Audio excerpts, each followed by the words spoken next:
आइए प्रारंभ करते हैं शब्द संग्रह को। इससे पहले आपकी जहां भी आस्था हो, जहां भी आपका विश्वास हो, एक बार आप ईश्वर को याद कर ले कि हे ईश्वर, आप जहां भी हैं अपनी असीम कृपा हम सब पे बनाए रखें, ताकि आने वाले दिनों में हम सभी का परिणाम बेहतर नहीं बेहतरीन निकल कर आए। यही ऊपर वाले से दुआ है, यही ऊपर वाले से प्रार्थना है। सीटेट 2026 के लिए शब्द संग्रह कहने का तात्पर्य होता है, ये सारे शब्दों को मैंने आपको पहले भी पढ़ाने का काम किया है, परंतु ये शब्द आपके वास्तविक जीवन से जुड़ा हुआ होना चाहिए। शब्द एक प्रकार का ऐसा हथियार होता है जो हमें अपने पुराने पढ़ाई के बारे में सोचने समझने का मौका क्या करता है, मुहैया करवाता है। सबसे पहला शब्द है आपका संज्ञानात्मक। अब संज्ञानात्मक शब्द को सुनते ही आपके मन में क्या आया? संज्ञानात्मक का अर्थ होता है सोचने समझने से जुड़ा हुआ चीज, परंतु संज्ञानात्मक शब्द से आपके मन में कौन कौन सा विचारधारा निकल के आना चाहिए? तो एक आपको हम उदाहरण दे रहे हैं। संज्ञानात्मक शब्द को सुनते ही हमारे मन में जीन प्याजे साहब आने चाहिए, जे रोम ब्रूनर साहब आने चाहिए, और दोनों के थ्योरी को हम लोगों ने पढ़ा है। संज्ञानात्मक विकास के अंतर्गत जीन प्याजे साहब ने जो अपना सिद्धांत दिया, उसमें उन्होंने क्या किया? विभिन्न प्रकार का संप्रत्यय का बात किया। और वह संप्रत्यय कौन कौन होता है बताइए तो संजय जी? वह संप्रत्यय कौन कौन होगा?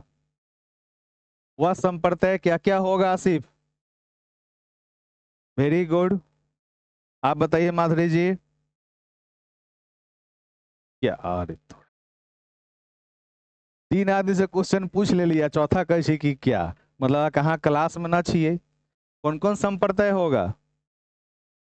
हाँ, वेरी गुड। अर्थात प्याजे साहब ने विभिन्न प्रकार का संप्रत्यय बताया, जैसे कि स्कीम था, स्कीमा था, संगठन था, अनुकूलन था, अनुकूलन दो प्रकार का, समावेशन और समायोजन, उसके बाद परिपक्वता था, आत्मसातकरण को ही हम लोग क्या बोलते हैं? समावेशन बोलते हैं। फिर हमारा साम्य धारण था। अच्छा, एक उदाहरण बताइए समायोजन का, एक उदाहरण बताइए समायोजन का।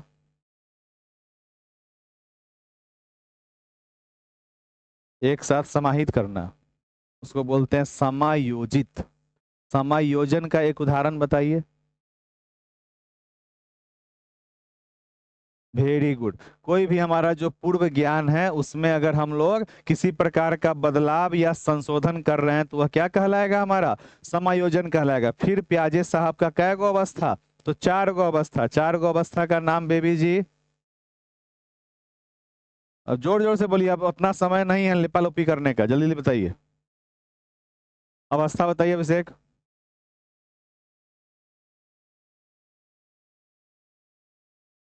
Very good. संवेदी गामक हमारा क्या होगा? जन्म से 2 वर्ष, इसी को हम लोग इंद्रिय गामक कहते हैं। फिर हमारा पूर्व संज्ञात्मक 2 से 7 वर्ष, फिर हमारा मूर्त संज्ञात्मक 7 से 11, और अमूर्त हमारा 11 वर्ष से ऊपर। संवेदी गामक का अवस्था के अंतर्गत विशेषता क्या होगा माधुरी जी? संवेदी गामक की अवस्था के अंतर्गत विशेषता क्या होगा?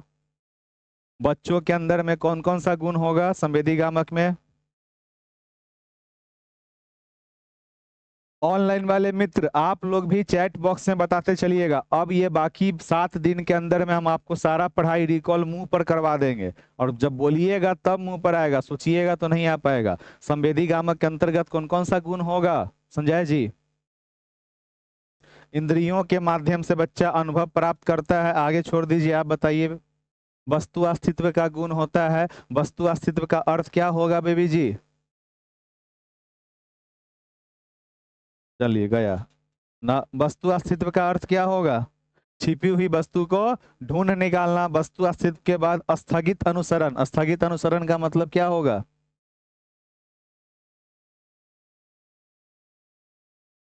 आपसे पूछे हैं। स्थगित अनुसरण का मतलब जब कोई बच्चा किसी प्रकार के क्रिया को देखने के पश्चात वैसा ही कार्य करना वह कुछ देर के बाद प्रारंभ करता है, उसको बोलते हैं स्थगित अनुसरण। उसके बाद पूर्व संज्ञात्मक अवस्था के अंदर में कौन कौन सा गुण नहीं होता है? पूर्व संज्ञात्मक अवस्था में कौन कौन सा गुण नहीं होगा लता जी? हाँ, वेरी गुड। जीववाद।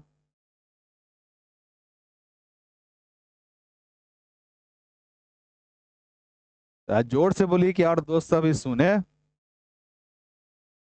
पूर्व संक्रियात्मक अवस्था के अंदर में जीववाद का गुण नहीं होगा। जीववाद का अर्थ क्या होता है माधुरी जी? तो जे न पता है से पूछे कहीं कॉपी में लिखे के है। जीववाद के मतलब सजीव निर्जीव में अंतर नहीं कर। कॉपी खोलिए, सभी लोग कॉपी खोलिए, आज का डेट डालिए। 7 दिन मेरा बस बात मानिए, सारा चीज मुंह पर आ जाएगा। Sir are offline class going on? Yes, offline class आपका गोइंग ऑन है। चलिए जल्दी से बताने का काम कीजिए, कॉपी खोलिए। अब आप लोग को हम ये नहीं कहें कि फलना लिखिए चिलना लिखिए, आपको जो नहीं पता है उसको आप लिख डालिए। 1 दिन होगा, 2 दिन होगा, 3 दिन होगा, चौथा दिन आपके मुंह पर आ जाएगा। जीववाद, जीववाद का मतलब सजीव निर्जीव में अंतर न कर पाना। उसके बाद पलटावी का गुण का मतलब क्या होगा? बर्फ से जल और जल से बर्फ जो बनता है उसी को हम लोग पलटावी, ऐसा भी गुण नहीं होगा। बच्चा जो है विभिन्न प्रकार के पक्ष पर नहीं सोच पाएगा, विकेंद्रीकृत का गुण नहीं होगा। उसके बाद हम लोग बात करेंगे मुद्रा संरक्षण का गुण नहीं होगा। अब कौन कौन सा गुण होता है इसके अंदर में? प्रतीकात्मक कार्य करेगा। कल्पनात्मक खेल, कल्पनात्मक खेल का गुण किस अवस्था में होगा अभिषेक जी? कल्पनात्मक खेल का गुण किस अवस्था में होगा? अमूर्त संक्रियात्मक में। आप बताइए, कल्पनात्मक खेल किस अवस्था में होगा? मूर्त में होगा, अमूर्त में होगा कि पूर्व में होगा? कैसे? कल्पनात्मक खेल कह रहा है, कल्पना का काम तो हम लोग मन ही मन किस में करते हैं? प्रतीकात्मक खेल पूर्व में होगा, और कल्पनात्मक खेल किसमें होगा? किसमें होगा? तो अमूर्त में। आप बताइए, कल्पनात्मक खेल किसमें होगा? पूर्व में होगा। आप बताइए, कल्पनात्मक खेल हमारा पूर्व में होगा। क्यों? क्योंकि कल्पनात्मक खेल का मतलब हुआ कि आप अपने साथ बउआ को लेके गए मेला। अब बउआ मेला में कहा कि मम्मी हमको घोड़ा खरीद दो, तो आप घोड़ा थोड़ी ना खरीदिएगा, आप घोड़ा वाला खिलौना खरीदिएगा। तो उसको वह कल्पना कर रहा है, तो कल्पनात्मक खेल की बात होगी तो पूर्व संक्रियात्मक, और कल्पनात्मक कार्य की बात होगी तो अमूर्त संक्रियात्मक। ध्यान में रखिएगा। तो पूर्व के अंतर्गत में हमारा कौन कौन सा गुण हो जाएगा? तो पूर्व के अंदर में हमारा गुण हो जाएगा जिसके अंतर्गत में आ जाएगा क्या क्या? तो बच्चे के अंदर में प्रतीकात्मक कार्य होगा, प्रतीकात्मक खेल होगा, कल्पनात्मक खेल होगा, लाक्षिक कार्य होगा, आत्म केंद्रिता होगा, अहम केंद्रिता होगा, केंद्रीकृत का गुण होगा। बच्चा के अंदर में जो आत्म केंद्रिता का गुण होता है उस गुण का अर्थ क्या होगा बेबी जी? आत्म केंद्रिता के गुण का अर्थ क्या होगा? आत्म केंद्रिता किसको बोलेंगे कार्तिक बाबू?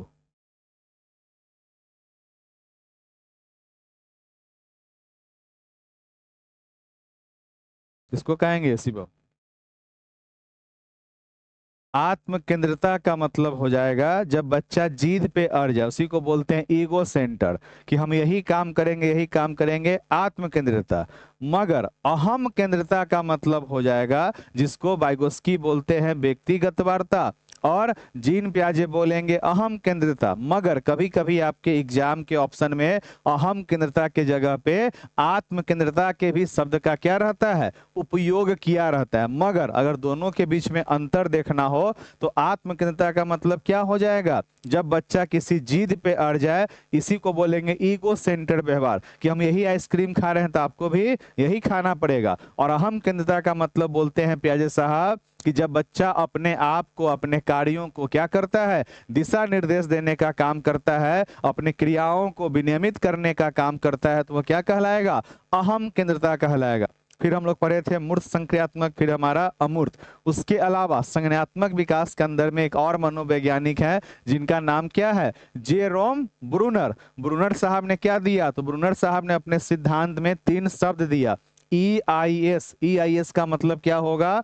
Inactive, iconic, symbolic. इनएक्टिव का मतलब सक्रियता, आइकॉनिक का मतलब चित्रात्मक, और सिंबॉलिक का मतलब प्रतीकात्मक। ये 3 प्रकार का शब्द, ठीक है। आगे है हमारा प्रेरणा। प्रेरणा का मतलब क्या होगा?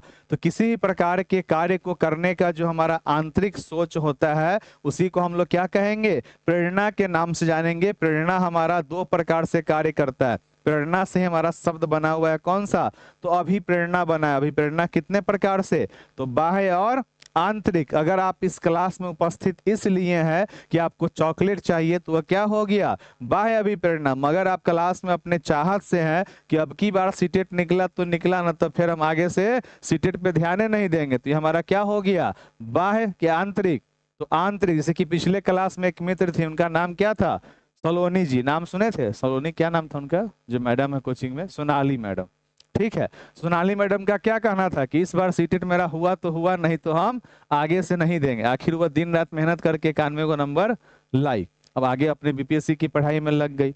मधु जी का यही भी कहना था कि इस बार हुआ तो हुआ, ना तो आगे हम नहीं देंगे। दिन रात मेहनत की, सीटेट को क्वालिफाई की, अब उनका शादी ब्याह हो गया, अपने बीपीएससी में क्या हो गई, लग गई। तो इसी प्रकार का विचार आपके भी अंदर में होना चाहिए कि करो या मरो, पहले क्या करना है, पूर्ण रूप से कार्य में लगना है। परिणाम से पहले हमारा कार्य ऐसा हो कि सामने वाला व्यक्ति बोल दे कि आपका रिजल्ट क्या है, फिक्स है। वो हम कब बोलेंगे, पता है, ऐसा हम बोलते नहीं है। आगे बढ़िए। अगला है आत्म संवेदना। आत्म संवेदना का मतलब क्या होगा, आत्म का मतलब होता है स्वयं, आत्म का मतलब क्या होगा, स्वयं। और संवेदना का मतलब होता है हमारा इमोशन। संवेदना शब्द को अन्य नाम में हम लोग संवेग भी कहते हैं। क्या कहते हैं, संवेग कहते हैं। और संवेग से जब भी बात आए, आपसे पूछेगा कि प्राथमिक स्तर पे बच्चों के अंदर में विभिन्न प्रकार के संवेग संबंधित चीजों पर बात कौन मनोवैज्ञानिक करते हैं, तो उनका नाम है जॉन बॉल्बी। क्या नाम है, जॉन बॉल्बी। लगाव का सिद्धांत उन्होंने दिया था, जॉन बॉल्बी। अगला है पूर्व ज्ञान। पहले से क्या, तो पहले से अर्जित ज्ञान को ही हम लोग क्या कहेंगे, पूर्व ज्ञान कहेंगे। की नाम हो तोहर, एनके सिंह, जे तू बार बार कॉपी पेस्ट कर रहा छा, sir raise your voice to get a chance entry for session 24-26।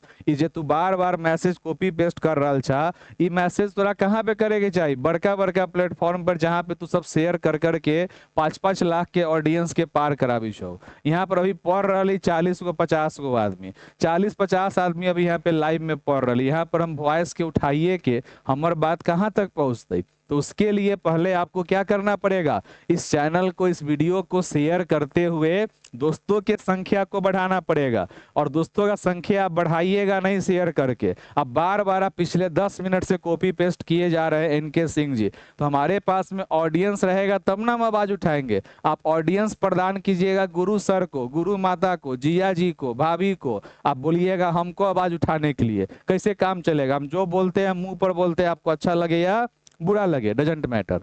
चलिए आगे बढ़ने का काम करते हैं। तो ऑडियंस देबू जिया जी, भाभी, गुरु सर, गुरु माता, आ कहबू सर आवाज आप उठाइए, कोई बात हुआ कि जीजू बना रहे हैं पीपीटी।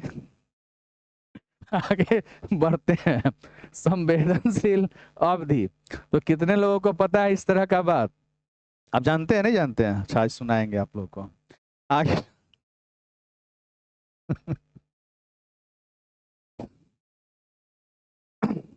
नया शब्द आया है मार्केट में, हमारे क्लास में एगो मित्र है अभिषेक जी, वही हम लोग को बताए।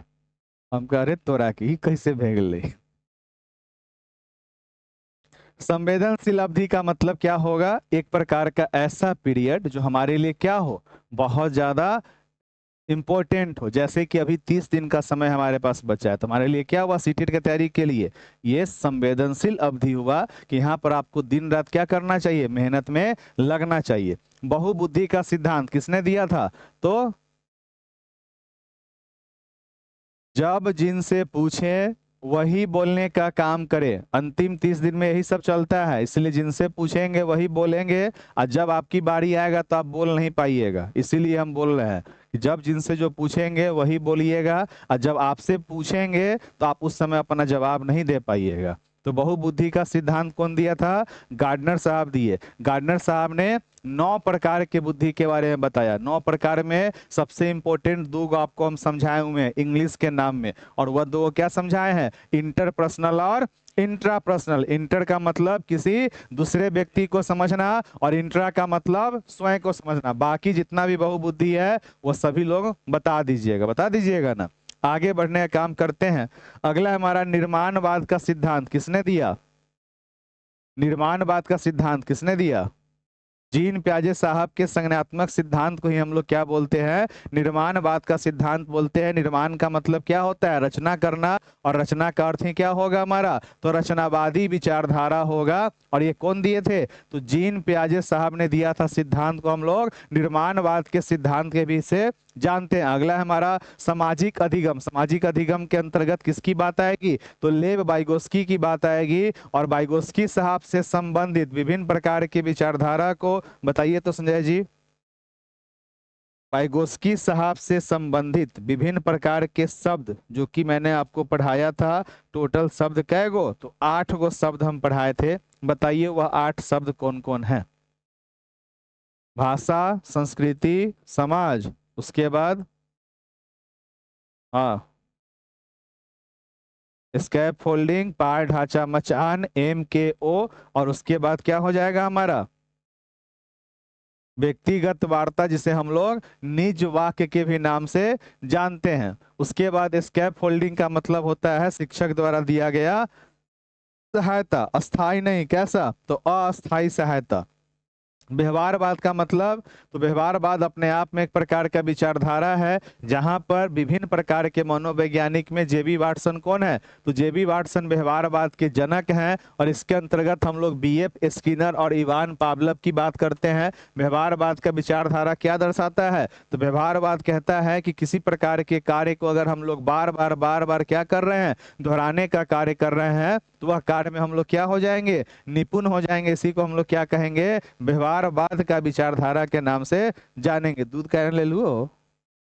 आइए अगला है हमारा अनुक्रिया। अनुक्रिया का मतलब क्या होता है, किसी क्रिया के उपरांत जो हम लोग प्रतिक्रिया देते हैं, अनुक्रिया को अंग्रेजी में रिस्पॉन्स कहेंगे। किसी कार्य के बाद प्रतिक्रिया देना। अधिगम अक्षमता, अधिगम अक्षमता के अंतर्गत में क्या हो जाएगा कि हमारे सीखने सिखाने की प्रक्रिया में जो जो विकार होता है उसी को हम लोग क्या कहेंगे, अधिगम अक्षमता कहेंगे। और अधिगम अक्षमता के अंतर्गत डिस्थीमिया किस चीज से ग्रसित होगा शिवम, डिस्थीमिया किससे ग्रसित होगा,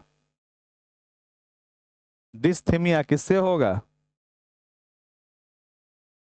हाँ तो कहली कि सर हम अभी आपका पुरनका क्लास सबको रिवाइज कर रहे हैं, तो सब तो नए के पहले के क्लास में क्या है, कैसे काम चली, सब लिखित चलिए। यहाँ खाली एगो जीप बार लिख के छोड़ ले छिए। डिस्थीमिया किससे संबंधित होगा, डिस्थीमिया किससे संबंधित होगा।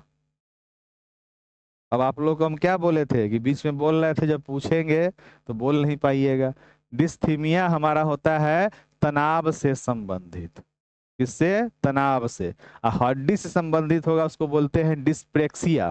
क्या बोलते हैं, डिस्प्रेक्सिया, जो हमारा हड्डी से संबंधित हो, डिस्प्रेक्सिया। और इसके अंतर्गत हम लोगों ने विभिन्न प्रकारों के बारे में पढ़ने का काम किया था, पढ़े हुए थे ना। आइए अगला है हमारा समाजीकरण। समाजीकरण के अंतर्गत गौण समाजीकरण का उदाहरण बताइए। तो गौण समाजीकरण के अंतर्गत में क्या आएगा संजय जी, गौण समाजीकरण,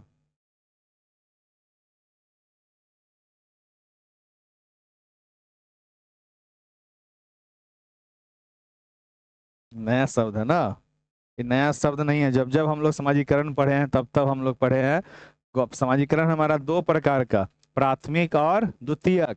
और द्वितीयक को ही हम लोग गौण कहते हैं। और आपसे हम पूछे हैं गौण का उदाहरण, तो विद्यालय होगा, समझे। गौण का उदाहरण क्या होगा, विद्यालय होगा, मीडिया होगा, मित्र होगा, ये सब गौण समाजीकरण का उदाहरण होगा।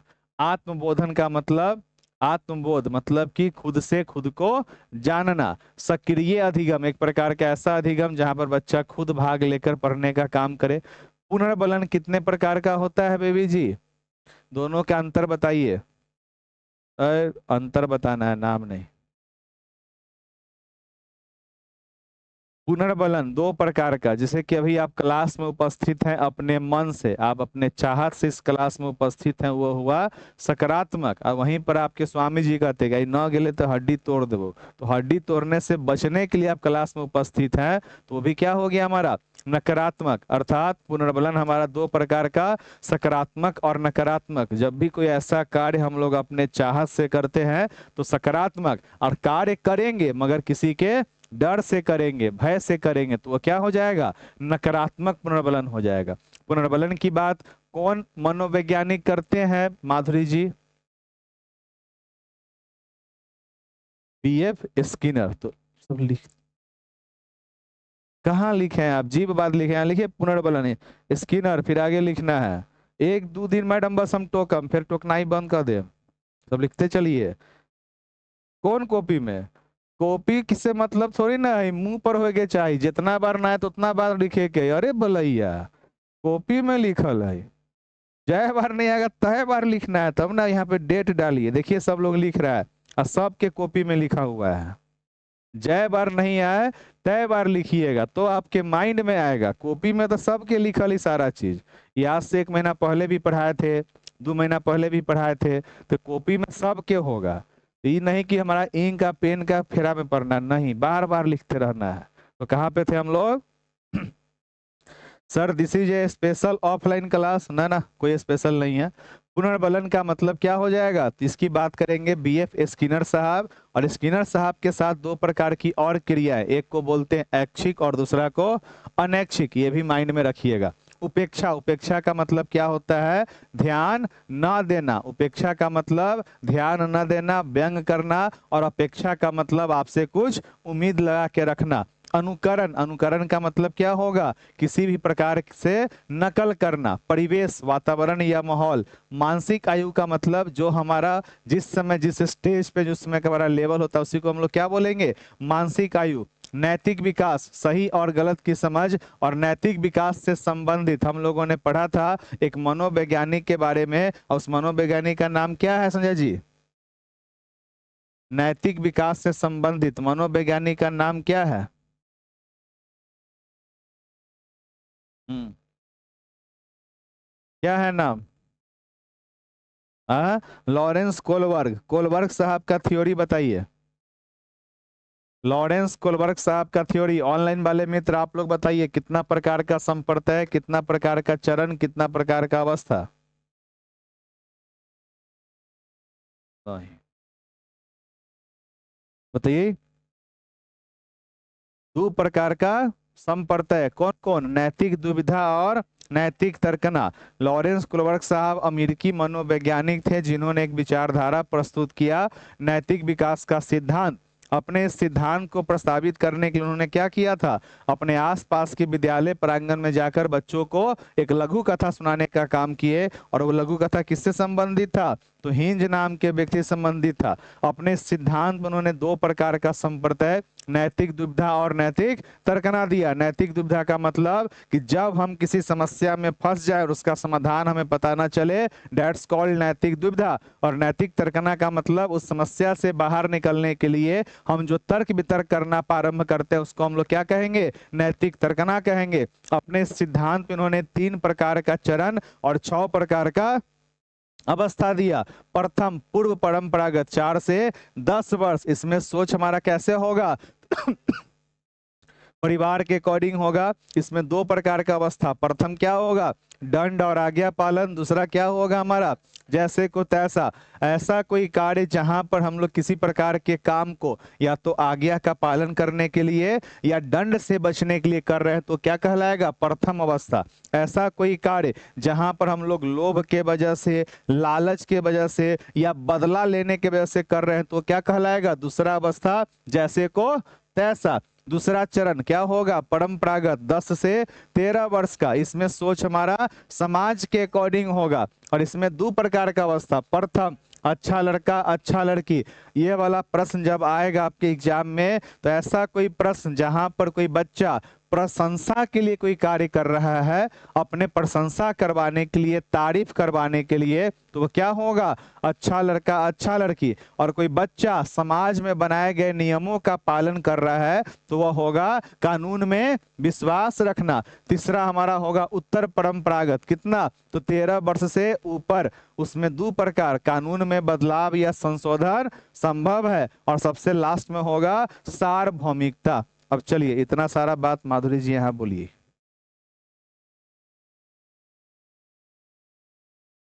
शुरू हो जाइए। हाँ। अरे अरे ऐसे थोड़ी ना बोल रही है कि ओ ऐसे। लॉरेंस कोलबर्ग साहब, नैतिक सिद्धांत शुरू से शुरू कीजिए। क्या वो संप्रदाय था? हाँ। अरे तो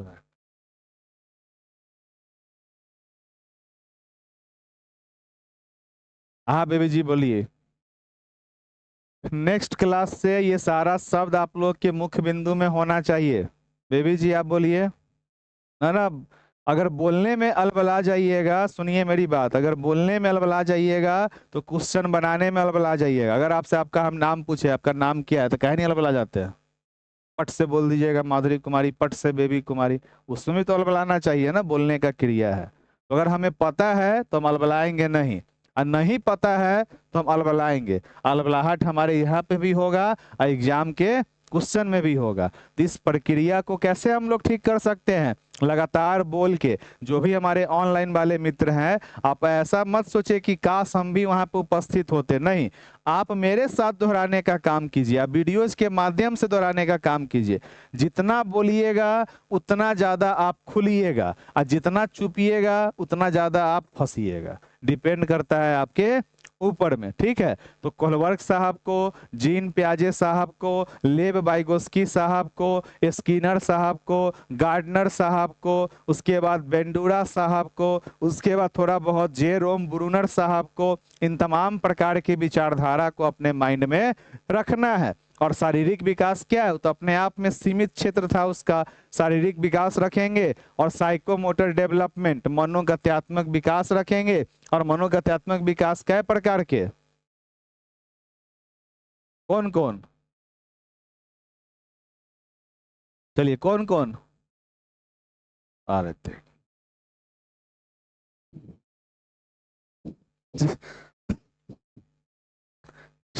चलिए आगे बढ़ते हैं यहाँ से। विकास उम्र के अनुसार शारीरिक मानसिक में क्या होता है? बदलाव होता है। अधिगम का मतलब सीखने की प्रक्रिया। व्यक्तित्व किसी भी व्यक्ति का कुल व्यवहार। और परिपक्वता का मतलब क्या होगा? मानसिक और शारीरिक रूप से तैयार होना। अब अधिगम, अधिगम हम लोग दो प्रकार से प्राप्त करते हैं। अधिगम को प्राप्त करने का दो शैली, अर्थात अधिगम का मतलब क्या हुआ? सीखने सिखाने की प्रक्रिया। और सीखने सिखाने की प्रक्रिया की शुरुआत कैसे होती है? सीखने सिखाने की प्रक्रिया की शुरुआत कैसे होगी लता जी?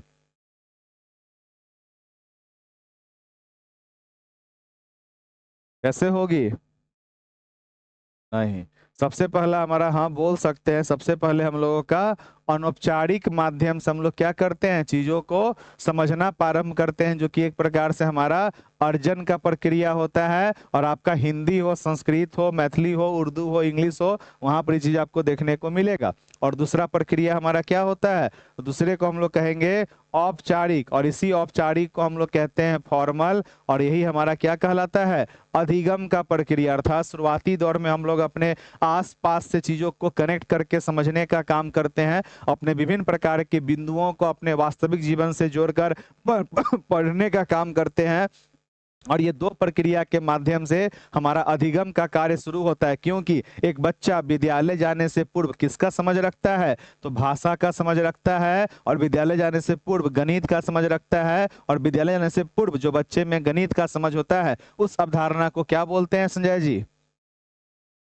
विद्यालय आने से पूर्व बच्चे के पास में गणितीय समझ होती है, उस अवधारणा को क्या बोलते हैं? नहीं कहते हैं।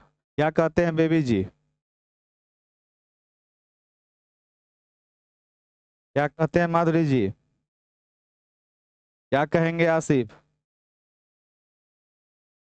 अच्छा बोल रहा है, बोलो बोलो, सही बोल रहा है।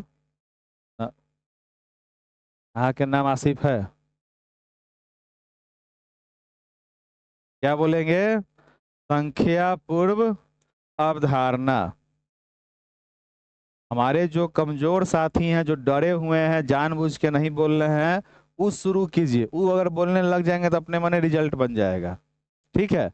तो संख्या पूर्व अवधारणा, संख्या पूर्व अवधारणा के अंतर्गत, अर्थात इसका अर्थ क्या होगा? विद्यालय आने से पूर्व बच्चों में गणितीय समझ शक्ति होती है, वही हमारा संख्या पूर्व अवधारणा कहलाएगा। एवं जो बच्चा विभिन्न प्रकार के आकृति का समझ रखता है विद्यालय आने से पूर्व, उस आकृति के समझ को क्या बोलते हैं? बताइए पुष्पा जी।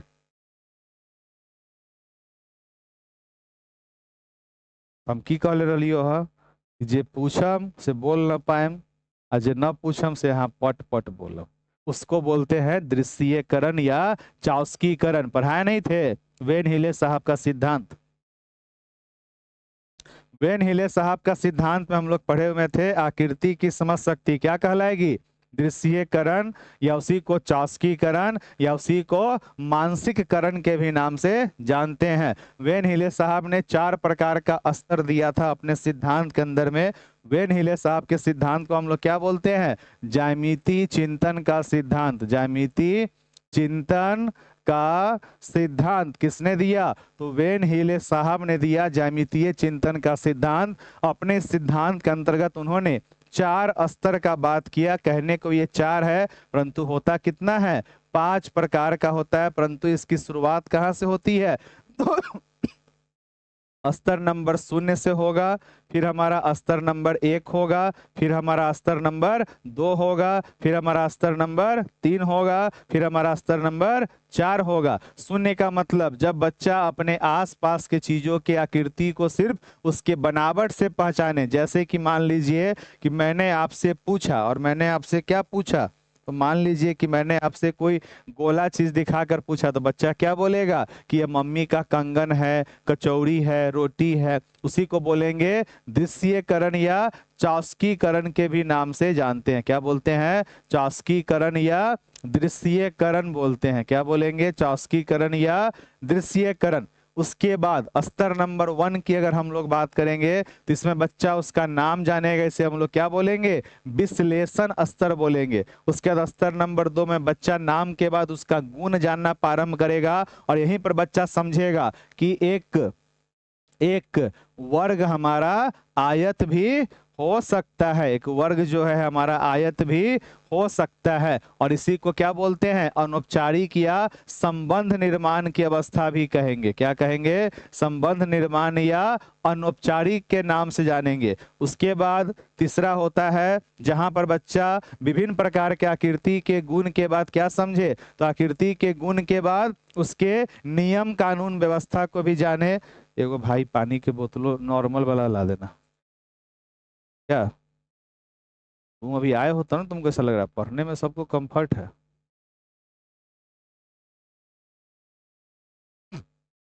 ने कौन काम तोरा?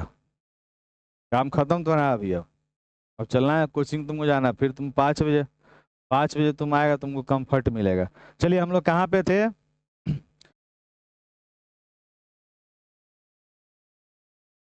बैठ के पढ़िए ना, अभी नहीं आपको पता है? ये हमको ही पता है कि आपको नहीं पता है। चलिए स्तर नंबर 3 हमारा क्या कहलाएगा? तो स्तर नंबर 3 को हम लोग कहेंगे औपचारिक, जहां पर हम लोग विभिन्न प्रकार की आकृति का क्या जानते हैं? नियम सूत्र वगैरह, ये कहलाएगा औपचारिक। और जब ये सब जान जाइएगा तो माधुरी जी क्या कहेगी? अरे तोरा के अब तो हम बना दे भाई, मतलब दृढ़ता। क्या कहेंगे इसको? तो दृढ़ता कहने का काम करें। की लता जी बात सही की गलत? तो जहाँ न आबत रही यही फेरा में, हाँ सब भूल गई। प्याजे के यहाँ भूल गई जा रे बलैया। अरे तोरा के अभी पूछू तो फंस जाए तब। पक्का।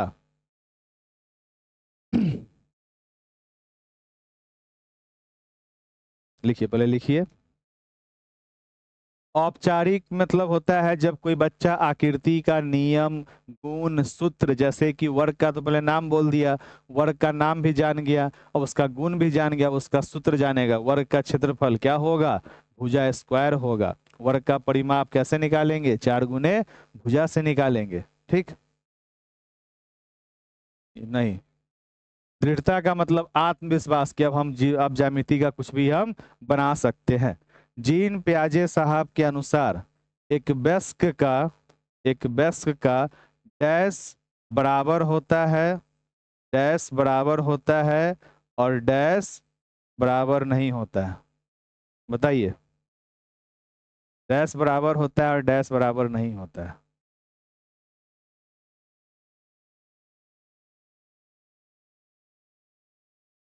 फंस गए।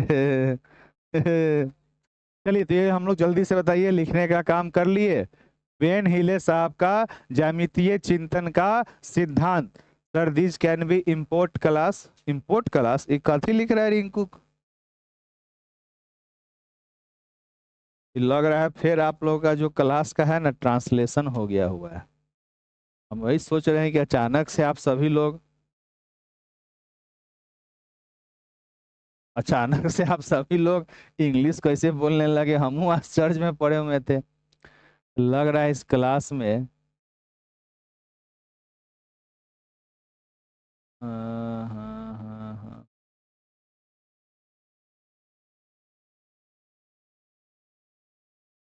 हम्म। गुण बराबर होता है, क्वांटिटी समान होता है, वेरी गुड। चलिए कोई बात नहीं है, नेक्स्ट क्लास से देख लेंगे, कुछ अगर प्रॉब्लम हुआ होगा तो। आप लोग जो भी लिख रहे हैं मेरे सामने इंग्लिश में आ रहा है। रिंकू कुमारी हम लिख रही हैं, sir there can be important class. अब ऐसा तो कभी आप पूछ नहीं सकते थे रिंकू कुमारी जी। चलिए, तो यहाँ तक हम लोगों ने क्या किया, चीजों को समझने का काम किया। तो पहला जो हमारा शब्द का संग्रह था, ये देखने को 25 शब्द था, मगर क्या ये 25 को है? नहीं ना है। 25 के अलावा भी हम लोगों ने बहुत सारा चीजों के बारे में क्या किया, अध्ययन करने का काम किया। अब बिल्कुल सही आपका आंसर था कि एक वयस्क का क्या होता है, सोच अलग अलग होता है बच्चों से, मगर मात्रा जो है एक समान होता है। ऐसा कौन बोलते हैं? जीन प्याजे साहब बोलते हैं। और जीन प्याजे साहब एक चीज और बोलते हैं कि बच्चों में डैश डैश पहले आता है, डैश डैश बाद में आता है। पहले क्या आएगा, पहले विचार की पहले भाषा, पहले विचार की भाषा, पहले भाषा, पहले भाषा आएगा, तब जीन प्याजे के अनुसार पहले भाषा की विचार।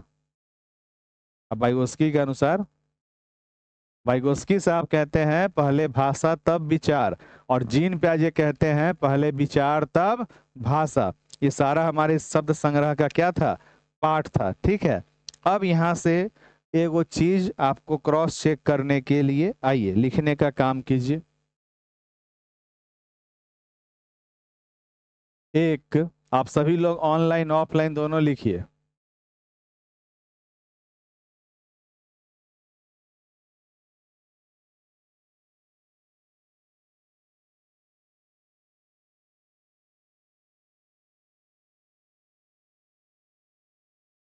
एक वर्ग और आयत का परिमाप बराबर है यदि वर्ग का क्षेत्रफल 64 सेंटीमीटर स्क्वायर है, यदि वर्ग का क्षेत्रफल 64 सेंटीमीटर स्क्वायर है, तथा तथा आयत का लंबाई 8 सेंटीमीटर है, तो आयत का क्षेत्रफल बताएं। तो आयत का क्षेत्रफल बताएं। वेरी गुड, विभा जी, किरण जी, प्रियंका जी, सभी लोगों का आंसर बिल्कुल सही है।